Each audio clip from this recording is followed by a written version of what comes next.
मिया शाळेला जाते. एक होती मनीमाऊ. तिचं होतं एक पिल्लू. पिल्लाचं नाव होतं मिया.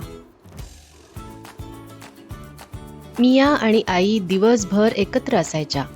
त्या एकत्र खाऊ खायच्या, एकत्र खेळायच्या,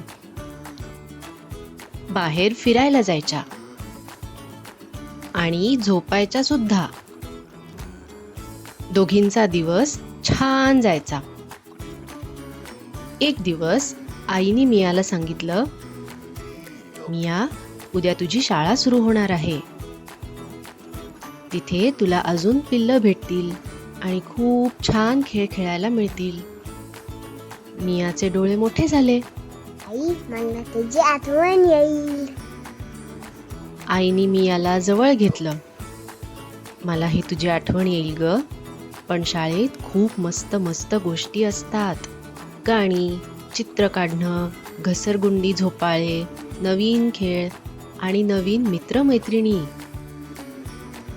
दुसऱ्या दिवशी मिया शाळेची बॅग पाठीवर घेऊन शाळेला गेली. खेळणी खूप खेळावीशी वाटत होती, पण मियाला तिची आई जास्त आठवत होती. ती एका कोपऱ्यात जाऊन बसली आणि हलकेच रडायला लागली. आई, तेवढ्यात एक गोड आवाज आला. हा, मी काका. माझ्यासोबत एक पाव बनवतेस का? मियाने हो म्हणत डोळ्यातलं पाणी पुसलं. तिनं आणि कोकोनं मिळून एक उंच टॉवर बनवला.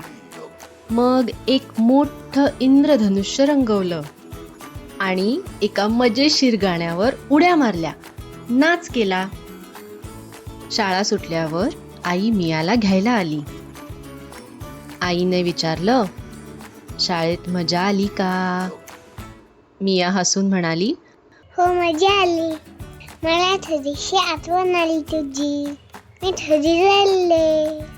मला शाळेत एक मैत्रीण मिळाली आणि खूप खूप मजा केली. आईला बरं वाटलं. तिने मियाला जवळ घेतलं. आई म्हणाली, माझं पिल्लू मोठं होतंय. शाब्बास मिया.